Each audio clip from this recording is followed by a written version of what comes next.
राम राम कोडेस। आज के leet code contest का पहला सवाल, ठीक है, बहुत ही सिंपल सवाल है। आपको एक एरे दिया हुआ है, उसमें आपको मोस्ट फ्रिक्वेंट इवन एलिमेंट कौन सा है वो बताना है, ठीक है।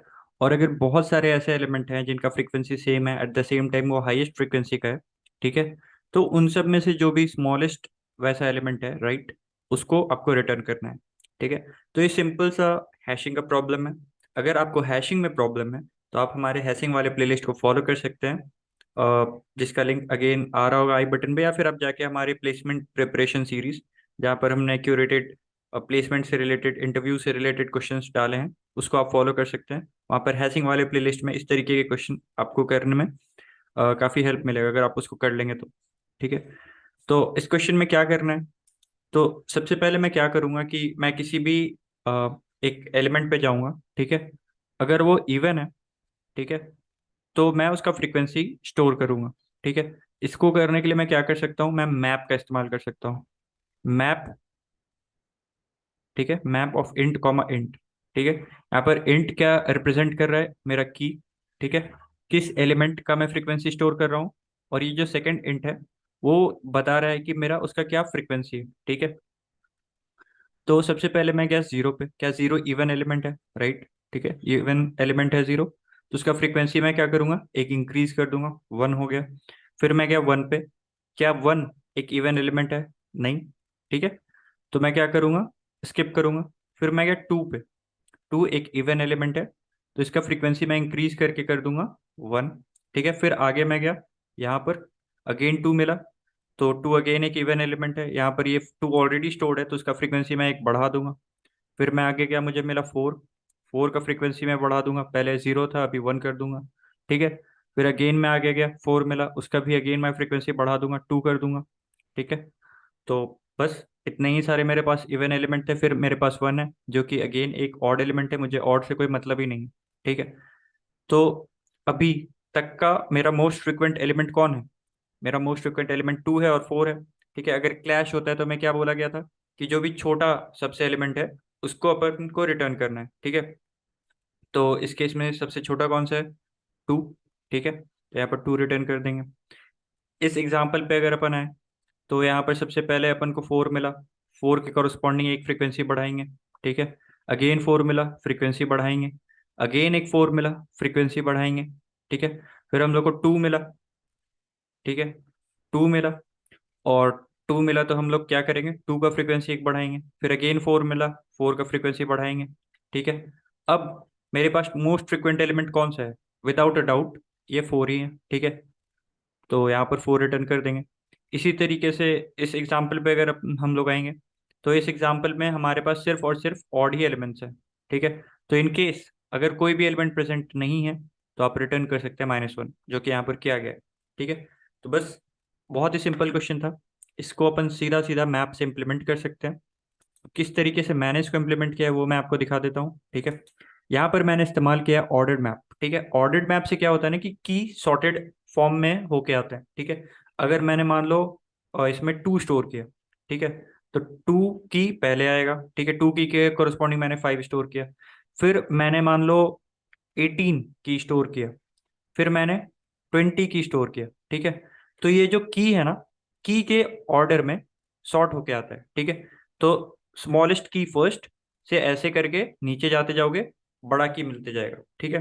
तो इस केस में मुझे ऑर्डर्ड मैप इस्तेमाल करने से क्या है कि अगर मान लो मेरे पास दो की है, ठीक है, टू और फोर, इन दोनों का फ्रीक्वेंसी अगर फाइव है, ठीक है, तो मैं क्या करूंगा कि अगर फ्रीक्वेंसी ज्यादा होगा तो ही इसको अपडेट अपडेट करूंगा अपने आंसर को। अगर दोनों का फ्रीक्वेंसी सेम है तो जो पहले मुझे की मिला था दैट इज माई आंसर, और वो आंसर रहेगा, रिमेन करेगा, ठीक है। और अगर फ्रीक्वेंसी मान लो ज़्यादा मिल जाता है, इसका फ्रीक्वेंसी मुझे सेवन मिल जाता है, तो फिर मैं की अपडेट करूंगा ही, मेरा आंसर अपडेट करूंगा ही करंट की से, ठीक है। तो बस यही सिंपल सा चीज़ है। यहाँ पर क्या किया मैंने, पूरे एरे में ट्रेड किया, जो भी मुझे इवन एलिमेंट मिले उसका मैंने फ्रीक्वेंसी स्टोर कर लिया, ठीक है। अभी तक का मैक्सिमम फ्रीक्वेंसी मेरा क्या है, जीरो, ठीक है, क्योंकि अभी मैं मान के चल रहा हूँ कि मेरे पास कोई एलिमेंट ही नहीं है। और अभी के लिए आंसर है माइनस वन, ठीक है, कोई अगर एलिमेंट ही नहीं है तो फॉर दैट टाइम मेरा आंसर क्या होने वाला है, माइनस वन, ठीक है। अब मैं क्या करूँगा, मैप में ट्रेड करूँगा। अगर फ्रीक्वेंसी, ठीक है, दैट करेंट एलिमेंट की फ्रीक्वेंसी अभी तक के फाउंड फ्रीक्वेंसी से ज़्यादा है तो मेरा आंसर अपडेट होगा उसके की से, और फ्रीक्वेंसी अपडेट होगा उसके फ्रीक्वेंसी से। ठीक है। और अगर बराबर भी है तो फिर मुझे कोई बात नहीं करनी है, क्योंकि मुझे पता है कि अगर क्लैश हो रहा है तो मुझे जो ओल्डेस्ट है, सॉरी जो स्मॉलेस्ट है, उसको स्टोर करके रिटर्न करना है। ठीक है। तो अगर फ्रीक्वेंसी ज़्यादा हो रही है तो ही बात करो, अदरवाइज नॉट इंटरेस्टेड। ठीक है। और आफ्टर दिस कंप्लीट इटरेशन जो भी मेरा आंसर होगा विल रिटर्न इट। तो मुझे उम्मीद है आपको ये समझ में आ गया होगा। ठीक है। अगर इसके बाद यहाँ पर आपको एक स्ट्रिंग दिया हुआ है। ठीक है। आपको उसको पार्टीशन करना है इनटू वन और मोर सब स्ट्रिंग सच दैट कि हर एक सब स्ट्रिंग में जितने भी कैरेक्टर्स हो वो यूनिक होने चाहिए। ठीक है। अगर यूनिक का मतलब क्या होता है, अगेन यहाँ पर बताया है कि कोई भी एक कैरेक्टर दो बार नहीं आने चाहिए। ठीक है। तो मिनिमम नंबर ऑफ सब स्ट्रिंग आप कितने बनाओगे, ठीक है, वो आपको बताना है। ठीक है। तो बस ये बहुत ही सिंपल सवाल है। अब आप इसको किस तरीके से इम्प्लीमेंट करते हैं ये आप पे डिपेंड करता है। ठीक है। तो यहाँ पर मैं क्या कर सकता हूँ, ठीक है, सबसे पहले मैं एक कोई हैश मैप बना लेता हूँ। ठीक है। हैश मैप में क्या करूंगा, मैं एलिमेंट स्टोर करते चलूंगा। ठीक है। एक बार किस तरीके से काम होगा उसको एक बार करते ही चलते तो अच्छे से समझ में आएगा। सबसे पहले मैं गया ए पे। ठीक है। ए को मैं अपने हैश मैप में डाल दिया। फिर मैं गया बी पे, इसको भी मैं अपने हैश मैप में डाल दिया। फिर मैं गया ए पे। ठीक है।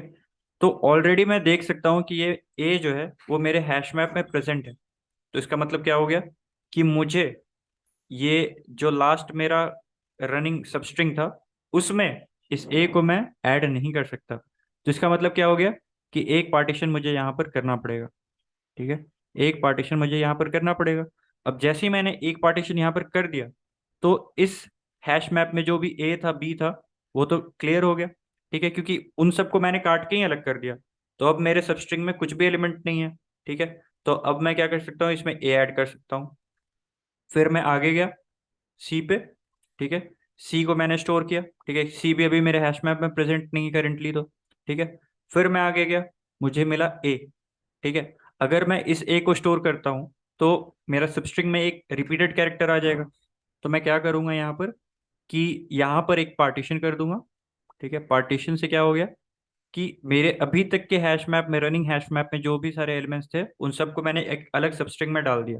तो अभी मेरे करंट सबस्ट्रिंग क्या है, एम्प्टी सबस्ट्रिंग है। ठीक है। तो उसमें कोई भी कैरेक्टर नहीं है। तो ये वाला हैश मैप मैंने पूरा का पूरा डिलीट कर दिया। अब मेरा रनिंग जो सब हैश मैप है, ठीक है, उसमें अभी तक एक भी एलिमेंट नहीं है, रनिंग सबस्ट्रिंग में एक भी एलिमेंट नहीं है। तो अब मैं ए को ऐड कर सकता हूँ। ठीक है। अब मैं और आगे बढ़ा, मुझे मिला बी। ठीक है। बी भी अभी तक मेरे हैश मैप में नहीं है, मैं अगेन स्टोर कर सकता हूँ। फिर अगेन मैं आगे गया, मुझे मिला ए। ठीक है। अब ए जो करंट रनिंग सबस्ट्रिंग है उसमें एक एलिमेंट प्रेजेंट है। तो इसका मतलब क्या हो गया कि मैं अगेन जो करंट रनिंग सबस्ट्रिंग है उसमें इस ए को ऐड कर नहीं सकता।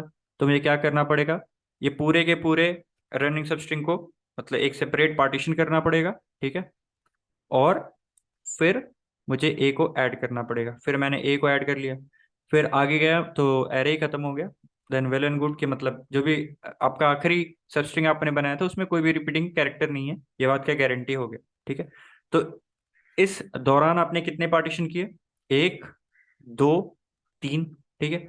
अगर आप एक लाइन है उसको अगर आप तीन पार्ट में बांटोगे तो आपको मिलेंगे चार सब पार्ट्स। ठीक है, सब स्ट्रिंग। तो बस यहाँ पर आपको रिटर्न करना है फोर। इसी तरीके से अगर आप इस एग्जाम्पल पे खुद से करो तो आपको क्लियर हो जाएगा। अगेन क्लियर अनक्लियर वाला कोई बात ही नहीं है, बहुत ही सिंपल क्वेश्चन है। अगर आपको इस तरीके के क्वेश्चन में दिक्कत आता है तो आप हमारे हैशिंग वाले प्लेलिस्ट को एक बार जरूर फॉलो कर लेना। Again hashing is one of the most important tools which you'll have. ठीक है। आप अगेन क्योंकि आपको इसमें हैशिंग का इस्तेमाल करना ही पड़ेगा। ठीक है। आपको जानकारी रखना है कि आपके करंट सबस्ट्रिंग में कितने सारे एलिमेंट आ चुके हैं। ठीक है। तो या तो आप ब्रूट फोर्स वे में जाओ। ठीक है, कि आप टू पॉइंटर्स लगा के जाओ एक अभी का रनिंग सब स्ट्रिंग में कौन कौन से कैरेक्टर है उसको करते जाओ। ठीक है, चेक करो हर बार जाके। ठीक है। या फिर आप स्टोर करके रखो कि अभी आपके करंट सब स्ट्रिंग में कितने सारे एलिमेंट्स हैं, तो आप एक बार में उसको चेक कर सकते हो। ठीक है। तो उसके लिए हैशिंग बहुत ही यूजफुल होता है। अगेन अगर आपको दिक्कत है तो आप हैशिंग वाले प्लेस को एक बार फॉलो कर सकते हैं। उसके बाद इसमें इस टॉपिक में हैशिंग में मैप में कोई भी दिक्कत नहीं आएगा। ठीक है। तो यहाँ पर मुझे क्या दिया हुआ है, एक स्ट्रिंग दिया हुआ है। मैं एक मिनिमम आंसर 1 तो मान के ही चलूंगा, ठीक है, क्योंकि एक स्ट्रिंग तो मेरा मिलेगा ही मिलेगा। अगर मैं मान लो कि कोई भी पार्टीशन नहीं करता हूँ, ठीक है, तो भी मेरे पास एक सब स्ट्रिंग तो है ही, ठीक है। सब स्ट्रिंग का मतलब पूरा का पूरा स्ट्रिंग भी हो सकता है, ठीक है, पूरा लेंथ ही मैंने सेलेक्ट कर लिया एज सब स्ट्रिंग, तो एक सब स्ट्रिंग तो मिलेगा ही मिलेगा, ठीक है। अब मैं क्या करूंगा, मैं स्ट्रिंग में ट्रेड करना चालू करूंगा, और ये मैंने हैश मैप बना लिया है, ठीक है, हैश मैप है। अब जो करंट कैरेक्टर है वो मेरे हैश मैप में प्रेजेंट है, ठीक है। अगर मैं उसको सर्च कर रहा हूँ तो हैश मैप में मुझे मिल जा रहा है, तो मैं पूरे के पूरे हैश मैप को डिलीट कर दूंगा, क्लियर कर दूंगा, ठीक है। और मैं जो पार्टीशन हो चुका है, ठीक है, वो उसको एक बढ़ा दूंगा, या फिर मेरे जो सब स्ट्रिंग है उसको मैं एक इंक्रीज कर दूंगा, तो मेरा आंसर इंक्रीज हो जाएगा। और क्योंकि मैंने अभी रिपीटेड कैरेक्टर होने से मैंने पूरा का पूरा वो हैश मैप ही क्लियर कर दिया है, तो मेरा हैश मैप में भी कोई भी एलिमेंट नहीं है, ठीक है, तो मैं यहाँ पर इंसर्ट कर सकता हूँ, ठीक है। अगर वो एलिमेंट प्रेजेंट नहीं है, ठीक है, तो ये वाला कंडीशन में जाएगा ही नहीं, तो अपन सीधा सीधा डायरेक्टली उसमें इंसर्ट ही करेंगे, ठीक है। तो इन बोथ वे ये इंसर्ट तो हमारा चलेगा ही चलेगा, ठीक है। अगर रिपीटेड एलिमेंट है तो भी, अगर रिपीटेड एलिमेंट नहीं है तो भी, दोनों ही केस में ये इंसर्ट तो होगा ही। अगर रिपीटेड एलिमेंट है तो मैं क्या करूँगी कि पहले वाले जितने सारे सबस्ट्रिंग के एलिमेंट्स थे उनको मैं डिलीट कर दूंगा। अगर रिपीटेड नहीं है तो फिर कोई दिक्कत नहीं, बस जस्ट एक ऐड ऑन हो जाएगा, ठीक है। और इन प्रोसेस में मेरे जितने भी सबस्ट्रिंग बने, ठीक है, उसको मैं काउंट यहाँ पर रिटर्न कर दूंगा। सो दैट्स इट, मुझे उम्मीद है आपको समझ में आ गया होगा। अगर इसके बाद ये सवाल हमारे प्लेसमेंट सीरीज के कराए हुए क्वेश्चन मिनिमम प्लेटफॉर्म से बहुत ज्यादा मैच करता है, ठीक है, तो वीडियो को मैं रेफरेंस के लिए पिन कमेंट में डाल दूंगा, आप उसको एक बार जरूर रेफर कर लेना। और इस क्वेश्चन का भी जो एक्सप्लेनेशन है ना, मैं उसी के बेसिस पे करूंगा, ठीक है। तो आपको समझने में और मुझे समझाने में काफी आसानी होगा, बस और कोई कारण नहीं है, ठीक है। तो मुझे उम्मीद है आपने ये क्वेश्चन को पूरा अच्छे से पढ़ लिया होगा, ठीक है, उसके बाद ही आप इस वीडियो पे आए हैं। तो मैं इस क्वेश्चन में थोड़ा बहुत अपडेट कर देता हूँ, ठीक है। ये जो इंटरवल्स है ना, ठीक है, लेफ्ट आई राइट आई, तो समझ लेते हैं ये इंटरवल है, वो एक ट्रेन के अराइवल टाइम और डिपार्चर टाइम को रिप्रेजेंट कर रहा है, ठीक है। ये ट्रेन 5 बजे आ रहा है, 10 बजे निकल रहा है, एक ट्रेन आ रहा है 6 बजे और 8 बजे निकल रहा है, ठीक है, 1 बजे आ रहा है, 5 बजे निकल रहा है, ठीक है। इस तरीके से जो भी इंटरवल्स दिए हुए हैं वो समझ लेते हैं कि एक ट्रेन के अराइवल टाइम और डिपार्चर टाइम को रिप्रेजेंट कर रहा है, ठीक है। तो क्लियर है, मुझे उम्मीद है ये चीज़ क्लियर होगी।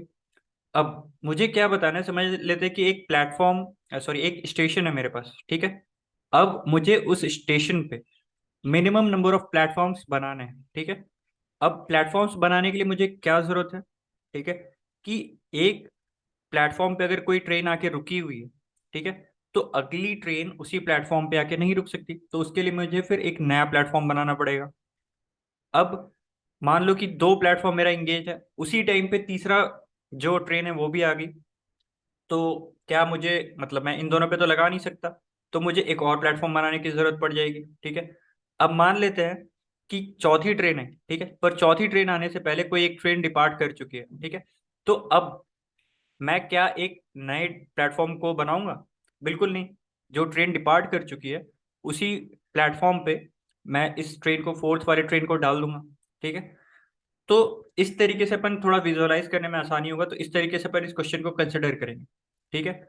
और एक चीज आपको मतलब बहुत ही ऑब्वियसली पता होगा कि अराइवल टाइम जो है वो डिपार्चर टाइम से छोटा होगा, ठीक है। पहले एक ट्रेन आएगी उसके बाद वो जाएगी, आने से पहले जाने का कोई मतलब नहीं, ठीक है। तो शुरू करते हैं इस क्वेश्चन को, ठीक है। तो मैं क्या करता हूँ कि सबका एक बार अराइवल टाइम लिख लेता हूँ। एक है 5 पे आ रही है, 10 पे जा रही है। अगली ट्रेन 6 पे आ रही है और 8 पे जा रही है। अगली ट्रेन 1 पे आ रही है, 5 पे जा रही है। अगली ट्रेन 2 पे आ रही है, 3 पे जा रही है, ठीक है, PM AM जो भी अपने हिसाब से कंसिडर करते चलना। अगली ट्रेन 1 पे आ रही है, 1 पे आ रही है, 10 पे जा रही है, ठीक है। अब मैं क्या करूंगा, इन दोनों एरे को इंडिविजुअली सॉर्ट कर दूंगा, ठीक है। जी हाँ, इसको मैं इंडिविजुअली सॉर्ट करूंगा, और इससे कुछ भी दिक्कत नहीं होने वाला मेरे आंसर में, ठीक है। और इससे फायदा भी क्या होगा, मैं एक्सप्लेनेशन के टाइम पे आपको समझ में आ जाएगा। और अगर इधर से आपको समझने में दिक्कत हो रहा है तो आप एक बार ग्रीडी वाले प्लेलिस्ट के वीडियो को फॉलो करके आओ, आपको हर कुछ क्लियर हो जाएगा, ठीक है। इंडिविजुअली मैं सॉर्ट करूंगा, ठीक है। अगर इस एरे को मैं इंडिविजुअली सॉर्ट करता हूँ तो मुझे नया एरे क्या मिल के आएगा, निकल के आएगा मेरे लिए, 1 1 2 5, 6। ठीक है, अब इस एरे को मैं इंडिविजुअली सॉर्ट करता हूँ। ठीक है, तो क्या एरे निकल के आएगा? It will be 3, 5, 8, 10, 10। ठीक है, अब मुझे मिनिमम एक प्लेटफॉर्म का तो जरूरत होगा ही होगा। ठीक है, क्योंकि मान लो कि एक ऐसा भी केस आता है कि एक ट्रेन आ रहा है, फिर वो निकल रहा है, वैसे ही दूसरा ट्रेन आ रहा है, फिर वो निकल रहा है, उसके बाद अगला ट्रेन आ रहा है। ठीक है, इस केस में भी मुझे एटमिन एक प्लेटफॉर्म तो चाहिए ही चाहिए जहां पर एक ट्रेन आके रुके। ठीक है, वो निकल जाए, फिर दूसरा ट्रेन आके रुके। ठीक है, उसके लिए एटलीस्ट मुझे एक प्लेटफॉर्म तो चाहिए ही चाहिए। ठीक है, तो अगेन मेरे लिए एक प्लेटफॉर्म तो अनिवार्य है बनाना। अब उससे ज्यादा बनाना मेरी मजबूरी हो सकती है, मैं कोशिश करूंगा कि मैं कम से कम प्लेटफॉर्म बनाऊं। ठीक है, तो सबसे पहले एक ट्रेन तो आ चुकी है, ठीक है, मान लेते हैं।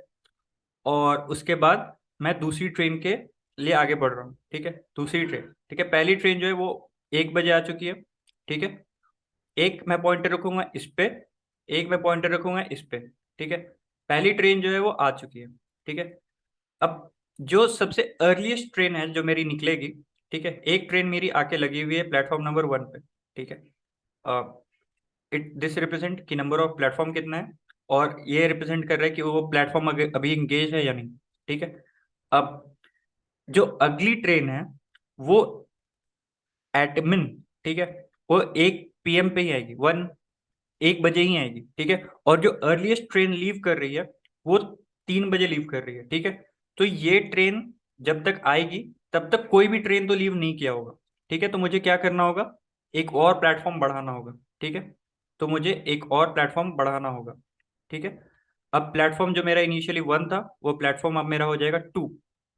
ठीक है, अब अगला जो ट्रेन है वो 2 बजे आई। ठीक है, पर जो मेरा अर्लीस्ट ट्रेन है वो 3 बजे लीव कर रहा है। मतलब अब तक जब तक 2 नंबर का ट्रेन आ चुका है, 2 बजे वाला ट्रेन आ चुका है, तभी भी जो मेरा अर्लीस्ट ट्रेन है वो 3 बजे लीव कर रहा है। तो इसका मतलब क्या है कि अभी भी मेरा प्लेटफॉर्म इंगेज है, तो मुझे एक और प्लेटफॉर्म का जरूरत पड़ेगा।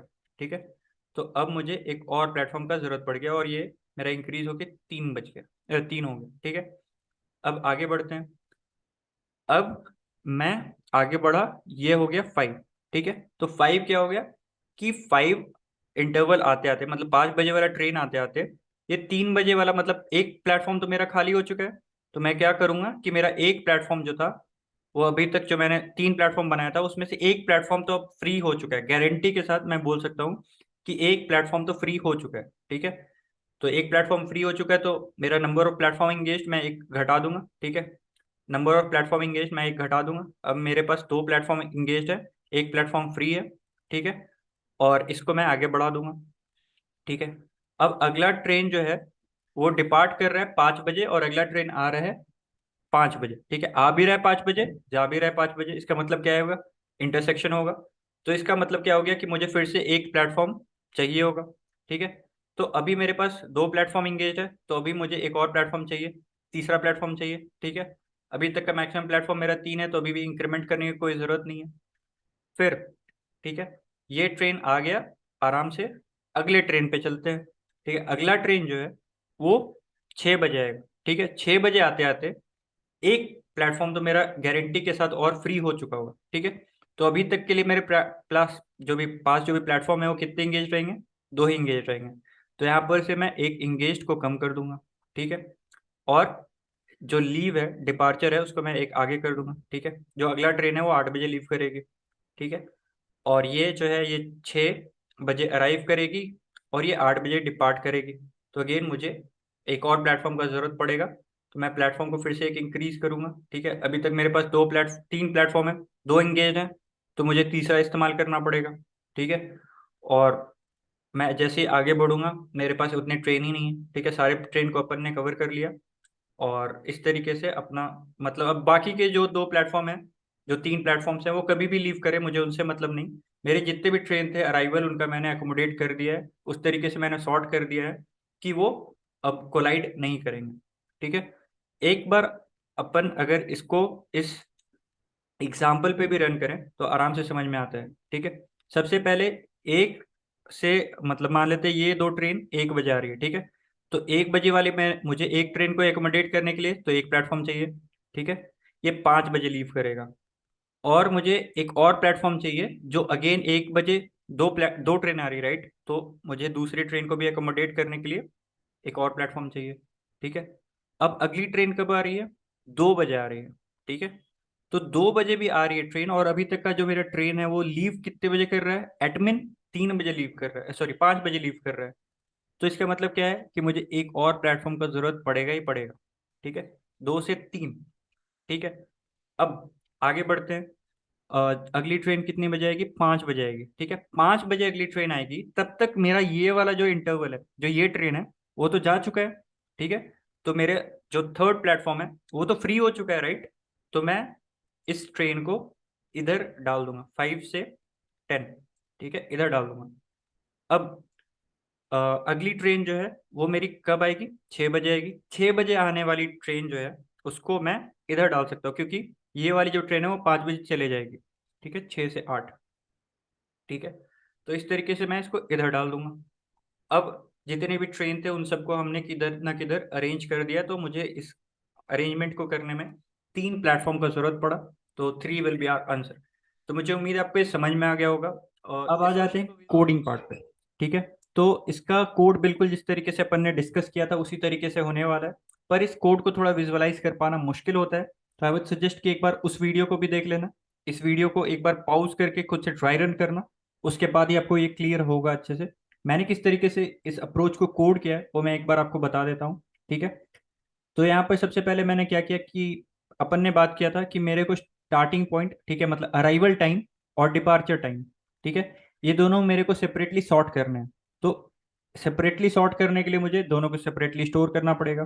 तो मैंने दो अलग एरे बना के दोनों को सेपरेटली स्टोर कर लिया, ठीक है।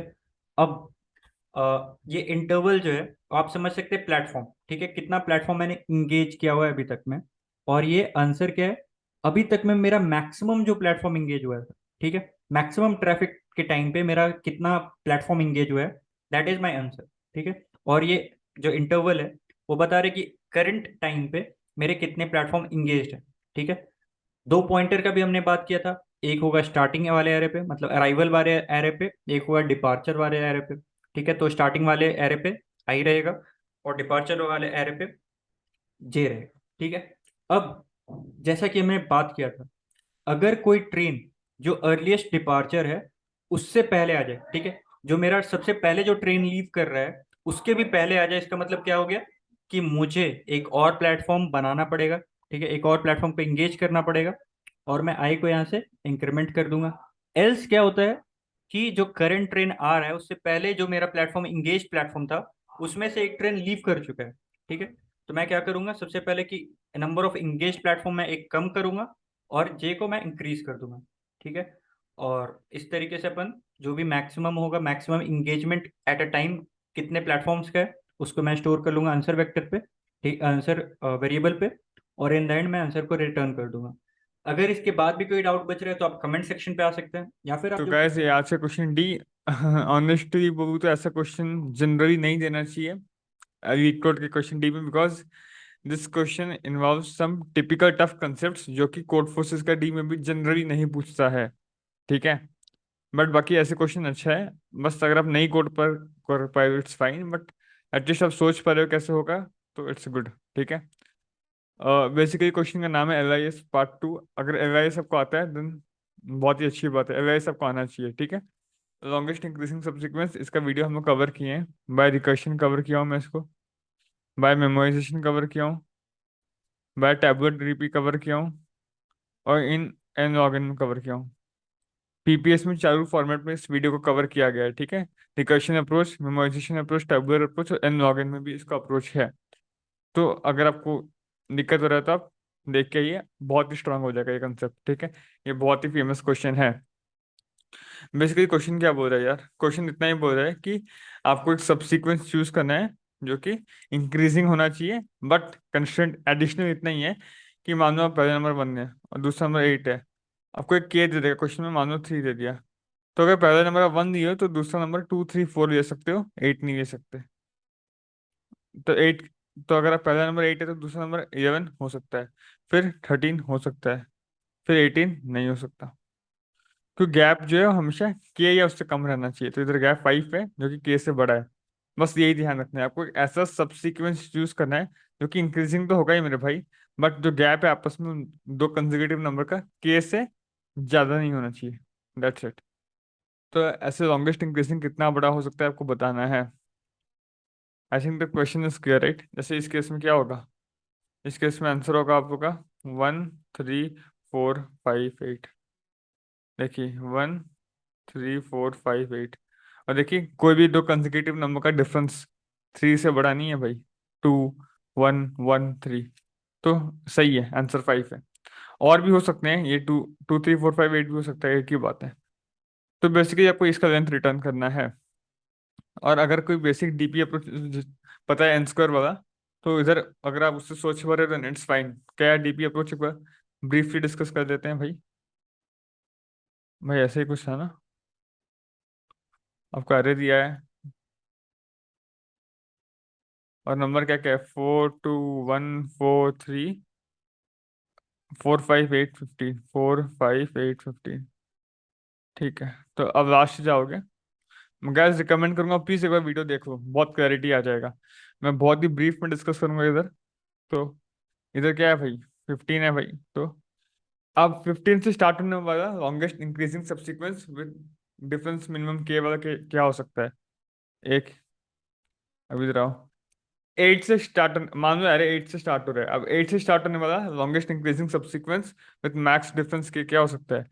पहला नंबर तो 8 है, दूसरा नंबर 15 नहीं आ सकता, उसका कोई नंबर है ही नहीं, तो एक ही लेंथ का 8 ही हो सकता है। फिर 5 से स्टार्ट होने वाला पहला नंबर 5, अच्छा। फिर 5 से थोड़ा हम आगे बढ़ेंगे अगर, तो क्या आएगा भाई, 8। क्या 8 से 5 का गैप के का है? हाँ भाई, 8 से 5 का गैप तो भैया के का ही है, सही बात है। तो इट्स फाइन। और 15 जिससे गैप के का नहीं है, तो एक लेंथ हो सकता है, तो 5 को मिला के लेंथ हो जाएगा 2, राइट? 5 8 4। तो आप आगे देखोगे, आगे आप मतलब यहाँ आके आप क्या देखोगे कि कौन सा नंबर है जो 4 से बड़ा है और गैप के तक का ही है, तो उससे स्टार्ट होने वाला लॉन्गेस्ट क्या है, तो उसको आप 4 के आगे अपेंड कर दोगे। बेसिकली यही लॉजिक होता है। तो अब 5 के पास गए भाई, 5 तो 4 से एक ही गैप पे पॉसिबल है, तो इसका लेंथ 2 है। 8 तो गैप से बड़ा है, 15 भी गैप से बड़ा है, तो मैक्सिमम लेंथ 2 पॉसिबल है, तो 4 को मिलाकर लेंथ हो जाएगा 3। और सही है, इधर से 4 5 8 ही होता है। फिर 3 के पास आप आओगे, क्या बोलोगे भाई? अपने से आगे जाके मैं देखूंगा कि जो नंबर मेरे से बड़ा हो और के का गैप से छोटा हो, तो मैक्सिमम क्या पॉसिबल है। अच्छा, 4 सेटिस्फाई करे, लेंथ है 3। 5 भी सेटिस्फाई करे, लेंथ 2 है, तो 3 मैक्सिमम है अब तक। 8 सेटिस्फाई नहीं कर रहा, और 15 भी सेटिस्फाई नहीं कर रहा, तो मैक्सिमम लेंथ है 3। तो इसको मिला के हो जाएगा 3 + 1 4। अगेन यहाँ पे आपका 4 है, अब आगे जाके देखोगे भाई, इधर है भैया 3, ये तो गैप छोटा है, 4 से तो बड़ा ही होना चाहिए। ये 4 है, ये भी बड़ा नहीं है। हाँ भाई ये बड़ा है, तो इसका आंसर है 2। 8 तो 7, 4 + के 7 होता है, राइट? तो ये पॉसिबल नहीं, ये भी पॉसिबल नहीं, तो 2 इज द मैक्सिमम पॉसिबल। तो 2 + 1 हो जाएगा 3 इधर से। अगर मतलब कोई सबसीक्वेंस यहाँ से स्टार्ट हो रहा है, तो मैक्सिमम 3 लेंथ का ही बन सकता है। फिर इधर से 1 से स्टार्ट हो रहा है, तो आगे जाओ भाई, 4 1 से बड़ा है, के 1 + के 4 होता है, तो रेंज में भी है, तो भाई 3। मतलब 1 से स्टार्ट होगा ना, तो नंबर क्या क्या हो सकता है, 2 से 4 के बीच में, है ना? 1 + के क्या है, 1 से स्टार्ट हो रहा है, 1 + के है 4। नेक्स्ट नंबर 2 से 4 के बीच में होना चाहिए। 4 2 से 4 के बीच में, लेंथ है 3। 3 भी 2 से 4 के बीच में, इसका लेंथ है 4, तो मैक्सिमम आ गया 4। 4 अगेन, तो लेंथ 3 है, मैक्सिमम तो अभी भी आपको 4 ही रहेगा। ये लेंथ के पार है, लेंथ के पार है, लेंथ के पार है, तो ये आपका हो गया भैया 4। 1 + 4 हो जाएगा 5। अगेन सेम 2 है, तो 2 से क्या हो सकता है, 3 से लेके 5 तक, राइट? 2 + के क्या होता है, 5। आगे देखो 3 से 5 के रेंज में, ये 3, ये 4, ये 3, ये 2, और ये दोनों रेंज के बाहर है, तो मैक्सिमम क्या है भैया 4। 4 + 1 5 अगेन। सेम 4 से क्या क्या देखना है आपको, 4 + 1 5 देखना है भैया। और 4 + के होता है 7। 5 से 7 के बीच में कोई भी नंबर देखना है, तो 5 से 7 के बीच में एक नंबर है 2, बस। आंसर हो गया इधर से 3। तो बेस्ट आंसर क्या होगा, कहाँ से हम लोग को स्टार्ट करना चाहिए for the maximum longest increasing subsequence भैया? यहाँ से स्टार्ट करो तभी आंसर 5 आएगा, यहाँ से करो तभी 5 आएगा, तो आंसर इज 5। कहीं से भी आप स्टार्ट कर सकते हो। आई थिंक ये अप्रोच समझ में आ गया, कुछ नया अप्रोच नहीं था मेरा, राइट? जैसे हम एलआईएस के तो सेम किए, बस एलआईएस में हम क्या कर रहे थे ना, जैसे इसमें मैं रेंज लिया था, जैसे मैं जब 4 पे था, मैं बोला 5 से 7 के जो नंबर नेक्स्ट होना चाहिए वो 5 से 7 के बीच में होना चाहिए, उसका आंसर हमको मैक्सिमम लेना है। एलआईएस में हम क्या करते थे, नेक्स्ट नंबर होना चाहिए 5 से इंफिनिटी, कुछ भी हो सकता है। तो मतलब अगर आप अभी 4 से स्टार्ट करें तो एलआईएस में आप बोलते थे भैया नेक्स्ट नंबर जो भी है 5 से या उससे बड़ा होना चाहिए, कुछ भी हो सकता है, तो हम मैक्सिमम लेते थे। अभी आप क्या बोल रहे हो, भैया 5 से स्टार्ट होना चाहिए पर खत्म इसमें हो जाना चाहिए। ओवरऑल यही है, एन से अप्रोच का कम्प्लेक्सिटी क्या है, ऑफ एन स्क्वायर। मैक्सिमम अब इधर से पूरा ट्रैवल करोगे, इधर से पूरा ट्रैवल करोगे, इधर से पूरा ट्रैवल करोगे, तो n1 + 2 + 3 अप टू n-1 तो एन स्क्वायर चला जाएगा, जो कि बहुत कॉस्टली पड़ेगा, जो कि बहुत ही, देखिए हाँ, एन आपको 10 का पावर 5 दिया है तो not possible, but this is the approach. And हम लोग अगर सिर्फ एनालिसिस पूछता तो हम लोग इसको ऑप्टिमाइज कर सकते हैं एन लॉग एन में, इसका अप्रोच बहुत अच्छे से डिस्कस किया था, आप देख सकते हो। बट अब अगर कोई वो अप्रोच देख के आए, अगर ये अप्रोच किसको पता है एन लॉग एन वाला, उसको आप इधर लगा नहीं सकते, ट्राई करना नहीं लगा पाओगे, तो भैया इधर क्या कर सकते हैं, और कोई ऑप्शन ही नहीं, क्योंकि एन लॉग एन वाला जो अप्रोच है वो इधर लगा नहीं सकते है भाई इसका। इधर अब क्या करें भैया, इधर देखो भाई, घूम फिर के बात वही आ जाता है कि आपको हर बार क्या चाहिए था, जब आप 4 पे थे तो आप क्या बोले कि नेक्स्ट नंबर क्या हो सकता है, 5 से लेके 7 के बीच में कुछ भी। तो आपको देखना था कि मेरे आगे जो भी नंबर है उसमें 5 से 7 के बीच में जो भी नंबर है उसका मैक्सिमम क्या है। बेसिकली आप बोल रहे हो अब तक जो भी नंबर आए हैं उसमें जो जो 5 से 7 के बीच है उनमें से सबसे मैक्सिमम आंसर क्या है। जब आप 1 पे थे आप क्या बोले भैया, 2 से लेके 4, तो आप बोले अब तक जो जो नंबर आए हैं उनमें से जो नंबर 2 से 4 के बीच में उनका मैक्सिमम क्या है, because that max plus one will be the answer. बोल तो यही रहे हो आप। तो भाई आपको एक रेंज में मैक्सिमम निकालना है, 2 से 4 का रेंज में आपको एक मैक्सिमम निकालना है। क्या कर सकते हो, सेगमेंट्री।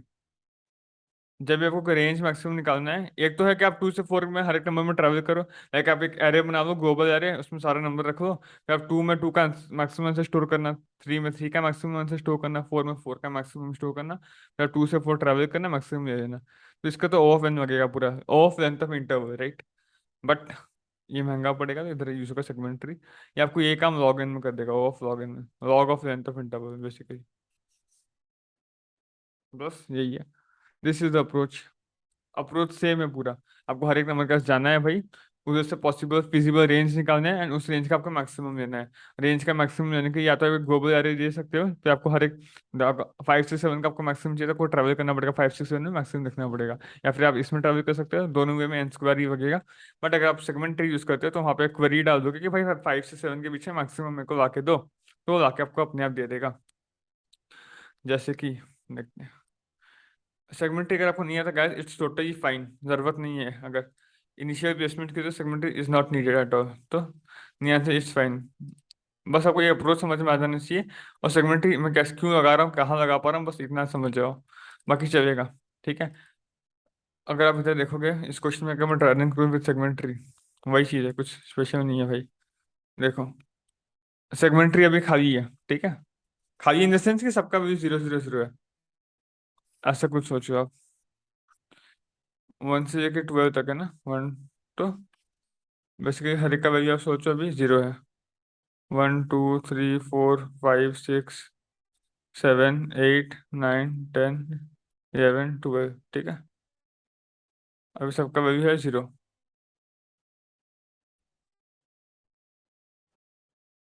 ऐसा कुछ भी, फिर आप सेम प्रोसेस आप इधर से स्टार्ट करोगे, भाई 7 है, 7 के आगे क्या हो सकता है, 8 से लेके 12 तो कुछ भी हो सकता है, राइट।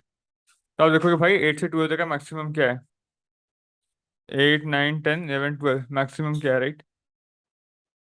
भाई 0 ही है, तो भाई ठीक है 0 है, तो 7 का आंसर क्या हो जाएगा, 0 + 1 1।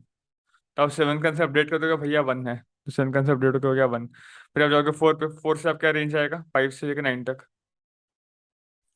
तो भैया फिर से 5 से 9 तक का मैक्सिमम क्या है, भैया 1 है, 1 है ना, तो इसका आंसर हो जाएगा भैया 1 + 1 2। तो अब 4 का आंसर हो गया 2, अपडेट कर दो भाई। सिमिलरली फिर आप जाओगे 12 पे, इसका रेंज निकालोगे, 13 से 17 आ रहा है, 13 से 17 तो रेंज पॉसिबल ही नहीं है, तो 0, तो इसका आंसर हो जाएगा 1 अगेन। अब 8 पे जाओगे, 8 का रेंज आएगा 9 से लेके 14, 8 9 से 13, 13 इज एक्सीडिंग 12, तो 9 से 12, 9 से 12 का भैया मैक्सिमम क्या अगेन, भैया 9 से 12 का मैक्सिमम हम लोग का है, अच्छा 12 का आंसर 1 का अपडेट हम लोग ना भूल गए, हाँ। 9 से 12 का मैक्सिमम 1 है, तो 1 + 1 हो जाएगा 2 इसका आंसर, तो 8 को अपडेट करके कर देंगे 2। एंड सिमिलरली फिर 1 पे जाएंगे, 1 से मैक्सिमम, 1 से 6 का रेंज में, 1 से 6 का रेंज में मैक्सिमम क्या है 2, 2 प्लस 1 हो जाएगा 3, तो 1 का आंसर अपडेट हो जाएगा 3। एंड सिमिलरली फिर 5 पे जाओगे, 5 से अगेन 6 से 10, 6 से 10 में मैक्सिमम क्या है 2 है भैया, तो ये हो जाएगा इसका आंसर 3, और 5 का आंसर अपडेट कर दो 3 5। फिर आप 4 पे जाओ, 4 से अगेन क्या आएगा 5 से 9, 5 से 9 में मैक्सिमम क्या है 3 है, तो इसका आंसर हो जाएगा भैया 4, 4 का आंसर अपडेट कर दो भैया 4 पे।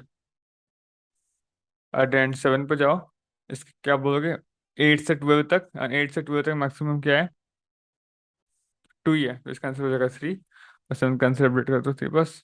तो आपका मैक्सिमम क्या आंसर है भैया 4 है। This is the longest increasing सब sequence, that's it.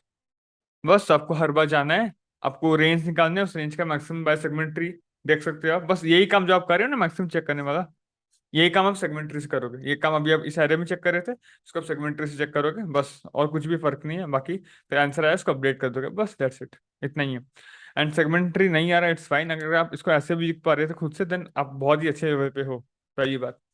And segment tree अगर आपको सीखना है तो you can read some blogs, हालांकि समझ नहीं आएगा इनिशियल स्टेज में, जरूरत नहीं पड़ रहा, ठीक है। तो what you can do is you can wait, because एक बहुत ही धमाकेदार सरप्राइज आप लोग के आने वाला है। बहुत लोग को पता होगा, टेलीग्राम ग्रुप में बात हो रहा है, अगर आप टेलीग्राम ग्रुप में नहीं हो तो आप ज्वाइन कर सकते हो। बेसिकली एक सीपी कोर्स आएगा which is not there on YouTube, first time on YouTube एक सीपी प्रॉपर कोर्स आएगा, एंड पूरा बिगनर से लेके आपको एक्सपर्ट तक बनाने का गारंटी रखेगा वो, कि भाई आप एक्सपर्ट बन जाओ, ठीक है। तो ये रिव्यू कर दिया मैं अभी, so you can stay tune.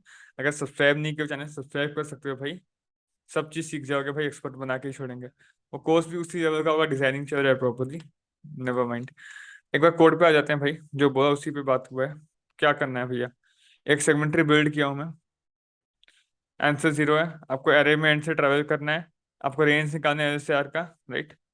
और ये अगर मान लो रेंज 14 से 19 चला गया, तो आपका मैक्सिमम नंबर ही 16 है, तो 14 से 16 का रेंज हमको खोजना है, तो वही है बेसिकली। आपको गेट मैक्सा एक वेरी किया सेगमेंट्री में कि एल सी आर में इस रेंज में मेरे को मैक्सिमम ला के दो, और आंसर क्या हो जाएगा भाई, आंसर का गेट मैक्सा प्लस 1, मतलब उसके कॉरस्पॉन्डिंग आंसर होगा गेट मैक्सा प्लस 1, एंड ओवरऑल आंसर को आप अपडेट इसी समय में कर दिया, ये आप समझ रहे हैं। एंड फिर जो आपका भी आंसर है उसको आपको अपडेट करना पड़ेगा ट्री में, राइट। एल माइनस 1 मतलब बेसिकली नम्स ऑफ आई, इसके कॉरस्पॉन्डिंग आंसर क्या है गेट मैक्सा प्लस 1, जो आया था प्लस 1 उसका आंसर है, इसको अपडेट किया बस। ये काम जो अपडेट क्वेरी वगैरह ये मैं किया हूँ सेगमेंट ट्री से। अगर किसी को समझ में आ रहा है तो you can look at the code, नहीं तो इट्स फाइन, ठीक है। सेगमेंट ट्री का ये कोड है, एक सेगमेंट ट्री को बनाया, सेगमेंट ट्री में क्वेरी कर रहे हैं, सेगमेंट ट्री में अपडेट कर रहे हैं, ठीक है। This is it. अगर ये वीडियो अच्छा लगा then do consider making sharing it, and like कीजिए गाइस, एंड चैनल को सब्सक्राइब कीजिए, आगे बहुत इंटरेस्टिंग अपडेट्स आप सबको आने वाले हैं। एंड अगर कोई डाउट्स है then do comment in the comment section. ध्यान रखिए, मिलते हैं अगले वीडियो में। जय हिंद।